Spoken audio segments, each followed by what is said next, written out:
12 years is 4,380 days. It's a lifetime of shared coffee scents, late-night deadlines, and the quiet architecture of a life built brick by brick. I remember the early days when Carter was just a junior developer with big dreams and a nervous habit of chewing his pens. I was the one who stayed up until 3 a.m. refining his sketches, adding the structural integrity his vision lacked, and whispering that he was a genius until he finally started to believe it himself. I didn't just build buildings, I built a man. The kitchen island where you left the note was a piece we'd picked out together in a dusty reclamation yard 3 summers ago. We'd spent hours sanding it down, our hands stained with the same walnut finish, laughing about the house we would one day design from scratch. Now, that same wood felt like a cold altar where he had sacrificed everything we were for the sake of choosing himself. I looked around the living room, seeing the gaps where his things used to be. The space looked clinical, like a showroom floor rather than a home. It was the efficiency of his departure that stung the most. He hadn't just moved out, he had surgically removed his presence. The records were gone. The premium whiskey was gone. Even the shared digital cloud, the repository of a decade of professional collaboration, had been scrubbed clean. He walked away like I was a temporary scaffolding he no longer needed now that his skyscraper was standing. There was no "we need to talk," no "I'm sorry," and certainly no acknowledgement that the very firm he was currently using to court high society clients was built on the foundation of my labor. He assumed that because I was the one who handled the details, the logistics, and the quiet support, I would be the one to simply collapse when the support was removed. I traced the edge of the sticky note with my thumb. The handwriting was hurried, dismissive. In his mind, I was already a ghost, a relic of his struggling years that didn't fit into the sleek, modern aesthetic of his new life with a younger woman who didn't know the man he used to be. He treated our 12 years like a lease he had successfully opted out of. He expected me to be the emotional victim, to let the grief paralyze me while he took the blueprints of our shared professional future and put his name on the title block. But Carter always did have a problem with overestimating his own structural stability. He forgot that a foundation is the strongest part of the building, and I am the one who poured the concrete. I didn't reach for the phone to call him. I didn't reach for a glass to drown the shock. I reached for my private hard drive, the one he didn't know existed. The exit was his choice, but the aftermath would be mine. The shift hadn't been a sudden earthquake, it was a slow erosion of everything I thought was solid. 6 months before the note, the air in our home started to feel thin, as if Carter were gradually sucking the oxygen out of the room to fuel a life I wasn't part of. It started with the dental office excuses. Carter had suddenly become the go-to consultant for a high-end cosmetic dentistry franchise, or so he claimed. He was suddenly reimagining their patient flow, which apparently required him to be out until midnight on Tuesday and Thursday nights. I'd sit in our home office, the blue light of my monitor reflecting off the architectural models he used to help me build, and I'd hear his car pull into the driveway at 1 a.m. He'd walk in smelling of expensive gin and a cologne I hadn't bought for him, his eyes distant and glazed with a secret satisfaction. When I'd ask how the meeting went, he'd give me a clipped, professional summary that sounded practiced, like he was reciting a script to a stranger. Just logistics, Layla. You wouldn't find it interesting. Then came the new friends. Names started dropping into conversation like debris from a storm: Spencer, Julian, Elena. They were the city's new elite, the kind of people who valued status over substance. He started attending gallery openings and networking mixers that he insisted were too boring for me to attend.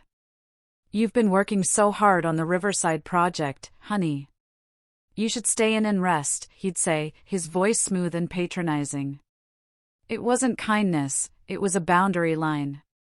I remember the night I found a receipt in his jacket pocket for a dinner at the Gilded Lily, a place where the tasting menu cost more than our first month's rent.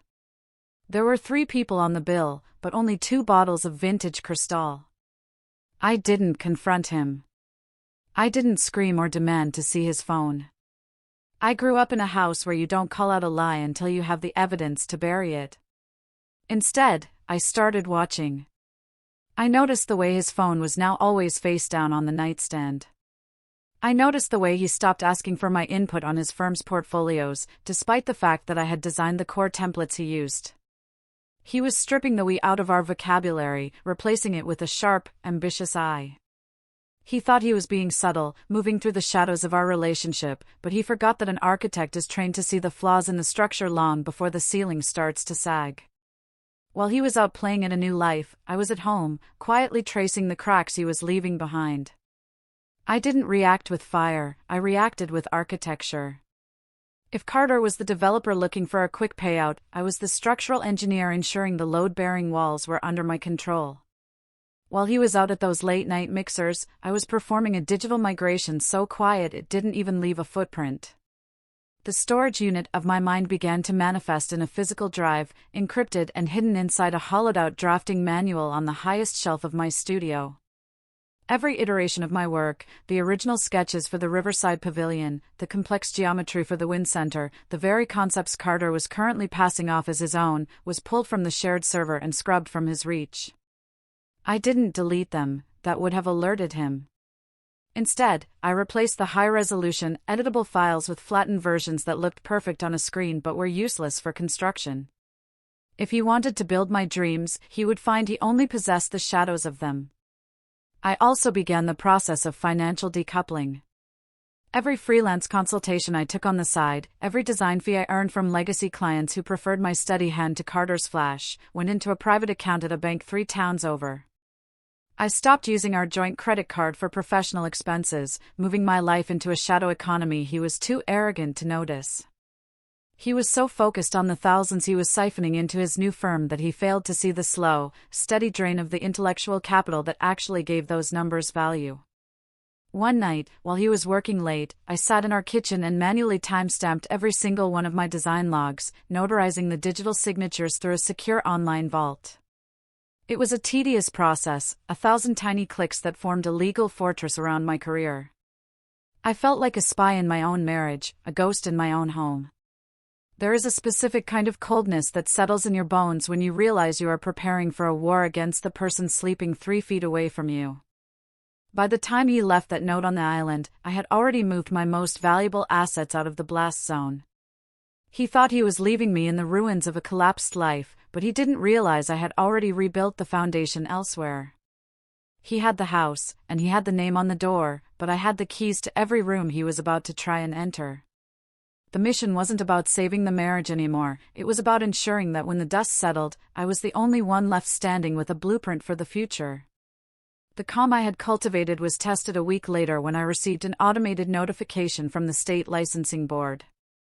It was a routine alert, the kind that usually signaled a renewal fee or a continuing education credit, but as I logged in, the breath hitched in my throat.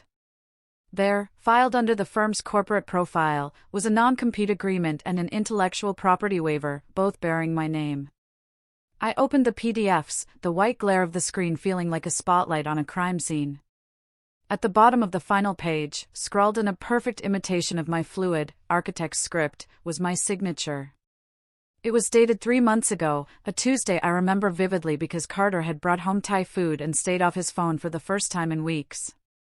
While I had been eating dinner and feeling a flicker of hope for us, he had been sitting on the couch with a forgery kit or a digital overlay, signing my professional life away. The document was a masterpiece of malice. It stated that all designs created during the duration of our relationship were the sole property of Wynn and Associates and that I was barred from practicing architecture within a 50-mile radius for the next 5 years if I ever left the firm. It was designed to be a cage. Carter hadn't just walked away, he had attempted to bury me alive under a mountain of fabricated legalities. He wanted to ensure that when he debuted the Riverside Pavilion as his solo masterpiece, I would be legally gagged, unable to claim my own genius without violating a contract I had never seen. I sat in the silence of my studio, watching the cursor blink on the screen like a steady, digital pulse. A younger version of me might have spiraled into a panic, imagining the years of litigation and the ruin of my reputation. But as I looked at the forged loops of the L in my name, I noticed the flaw. Carter was a man of broad strokes, always focused on the grand facade while ignoring the structural details. He had used an old version of my professional seal, one I had retired and updated with the board a year prior for security reasons. My hands didn't shake as I downloaded the files. The betrayal was complete, and with it, any lingering traces of grief evaporated, replaced by a cold, crystalline clarity. He thought he had used my own hand to sign my death warrant. He didn't realize he had just handed me the primary evidence for a felony fraud charge. I didn't call him to scream. I didn't send a frantic text. I simply opened a new folder on my encrypted drive, labeled it Criminal Evidence, and began the process of dismantling Carter Wynne with the same precision I used to draft a skyscraper. He wanted a war of signatures. I was going to give him a war of facts. James Vance's office didn't look like a place where wars were started. It was situated on the 34th floor, overlooking a city skyline that I had helped shape, filled with soft leather, the scent of expensive espresso, and a silence so profound it felt expensive. James had been my contract law professor before becoming the city's most feared intellectual property litigator. He didn't greet me with platitudes or pity. He simply gestured to the chair across from his mahogany desk and said, "Show me the damage, Layla." I placed my tablet on the desk, sliding the digitized copies of the forged non-compete and the original timestamp design files toward him. For 20 minutes, the only sound was the soft rhythmic clicking of his mouse. James didn't just look at the documents, he dissected them. I watched his eyes narrow as he reached the section where Carter had attempted to waive my moral rights to the Riverside Pavilion. He was thorough, James finally murmured, leaning back. But he was arrogant. He assumed you'd be too broken to look at the fine print. This isn't just a civil dispute over designs, Layla. By filing these forged documents with the state board, he stepped into the realm of felony fraud and identity theft. I don't just want him to stop, I said, my voice steady, sounding more like the architect I was than the woman Carter had discarded. I want a clean excision. I want my name back on every project, and I want his hands off my future. James nodded, a predatory glint appearing in his eyes. We aren't going to file a standard lawsuit. If we do that, he'll bury us in motions and stall until he sells the firm. We're going to initiate a discreet and urgent counterstrike. We'll file for an ex parte injunction to freeze his ability to transfer any intellectual property. Simultaneously, we're going to hand this forensic evidence to the district attorney's white-collar crime unit. The strategy was a surgical strike. While Carter was busy planning a celebratory gala for his new firm, we would be working in the shadows, building a cage of grand jury subpoenas and freezing orders. James explained that we needed to remain completely silent. I was to stay in my emotional victim role, no social media posts, no angry emails, no contact. Let him think he's won, James advised, his pen hovering over a retainer agreement. The more confident he is, the more mistakes he'll make. He thinks he's building a skyscraper on your grave. We're just going to make sure he's inside when the demolition begins. As I signed the agreement, this time with my real, authorized hand, I felt the final weight of the marriage lift. It was replaced by the cold, bracing thrill of a mission. Carter had walked away thinking he'd left me with nothing, but as I walked out of James's office, I knew I was the most dangerous thing in his world, a woman with the truth and the blueprints to dismantle him. The deeper James and I dug into the digital wreckage, the more a specific name began to surface like a predator in dark water, Marcus Vane. He was the Daniel Spencer of Carter's new world, a high-volume, low-ethics developer known for flipping commercial properties with alarming speed and questionable permits. Carter hadn't just stolen my designs to build a reputation, he had partnered with a man who specialized in equity skimming for the architectural world. Vane was the engine behind Carter's sudden influx of capital. While Carter provided the vision, my vision, Vane provided the offshore accounts and the shell companies used to obscure the trail of the $30,000 refinance loan Carter had taken out against our studio using my forged signature. I spent my nights in a dim hotel room, my eyes burning as I cross-referenced building permit applications with the blueprints I knew by heart. I wasn't just looking for my work, I was looking for the cracks in their partnership. I found it in the filing for a new luxury complex on the waterfront. The permit listed Vane's primary holding company as the owner, but the architectural credit was a ghost, a subsidiary of Carter's new firm that didn't technically exist on paper yet. They were moving too fast, cutting corners in their haste to flip the project before I could return to the industry. They were treating my life's work like a commodity to be traded in a back-alley deal. Vane was the one providing the clean signatures and the corrupt notaries who had helped Carter bypass the standard checks and balances of the state board. Every time Carter went to one of those high society galas, Vane was in the corner, a silent partner ensuring that the money moved through enough hands to make it untraceable. Or so they thought. They didn't account for the fact that an architect sees the structure of a lie the same way she sees the structure of a building. I began mapping the flow of their transactions, connecting Vane's previous failed projects to the exact methods Carter was now using. It was a systematic exploitation of military-grade precision, targeting the very professional foundations I had spent a decade pouring. The paper trail didn't just lead to a theft, it led to a criminal conspiracy. Carter thought he had found a shortcut to the top of the skyline by hitching his wagon to a shark like Vane. He didn't realize that when you build on a foundation of fraud, the weight of the truth eventually becomes too heavy for the structure to bear. I wasn't just tracking a boyfriend anymore, I was tracking a syndicate. And for the first time since I found that note on the island, I felt a cold, sharp sense of anticipation. They were building a house of cards, and I was holding the wind. The digital ghost I had become still possessed the keys to our castle. When we had installed the high-end security system in the house, a house I had designed to capture the exact angle of the morning sun, I was the one who set up the administrator privileges. Carter, ever the technophobe when it came to anything that didn't involve a sleek user interface, had never bothered to change the credentials. I sat in the glow of my laptop at 2 a.m., the hotel room around me silent and smelling of stale air, and opened the feed. The transition was jarring.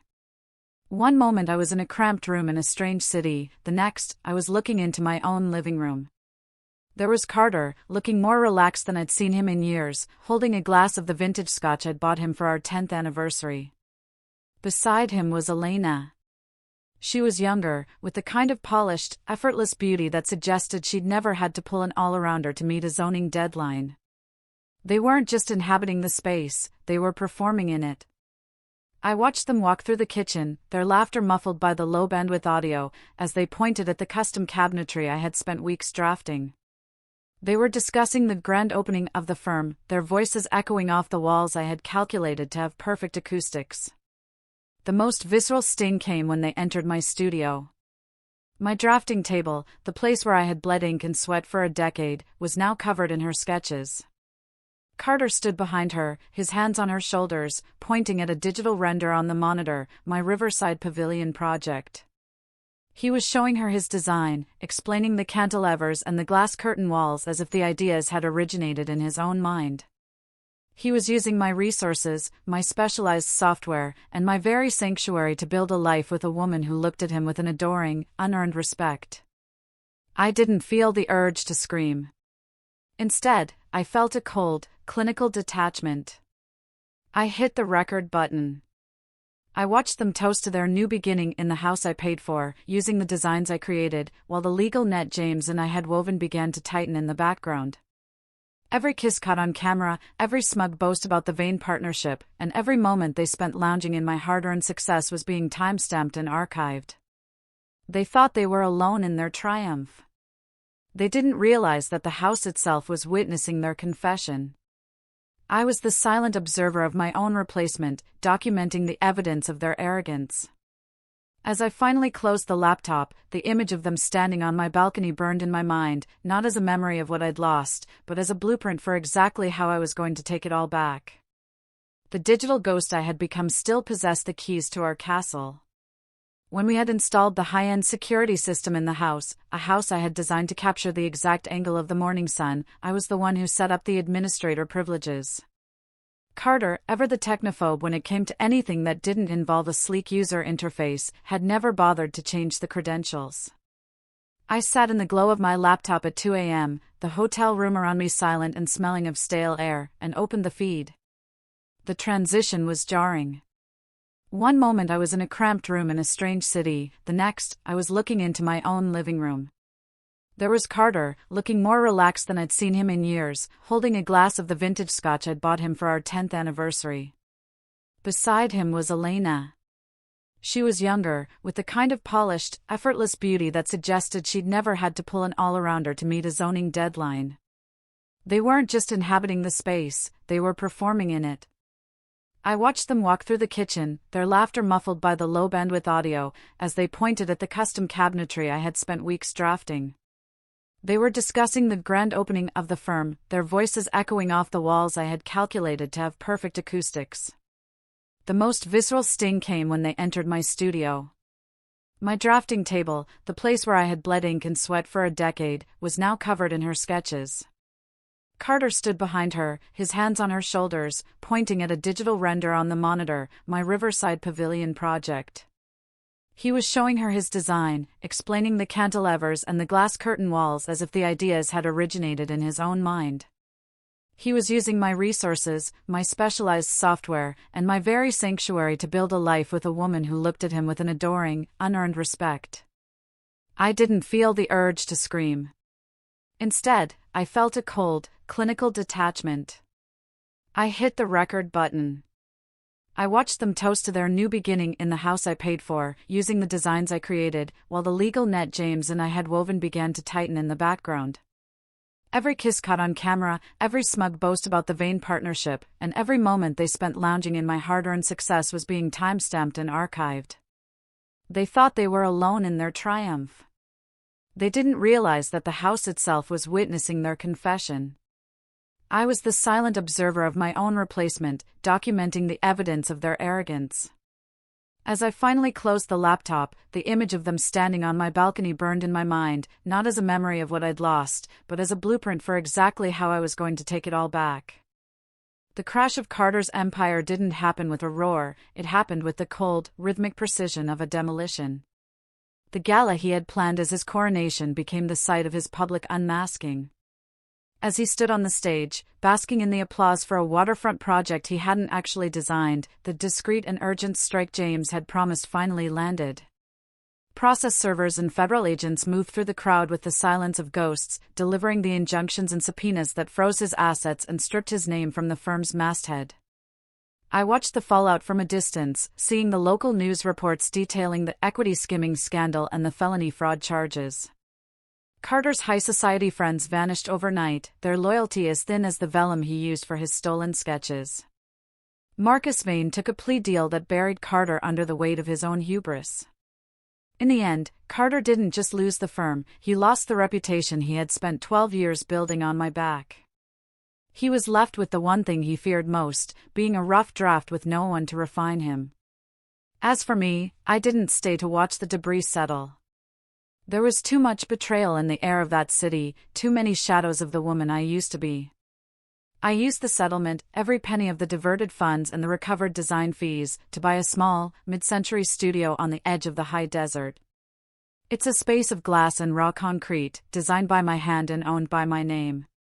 No joint accounts, no shared drives, and no forged signatures. I spent the first few months in silence, much like the quiet retirement Nathan found in his mountains.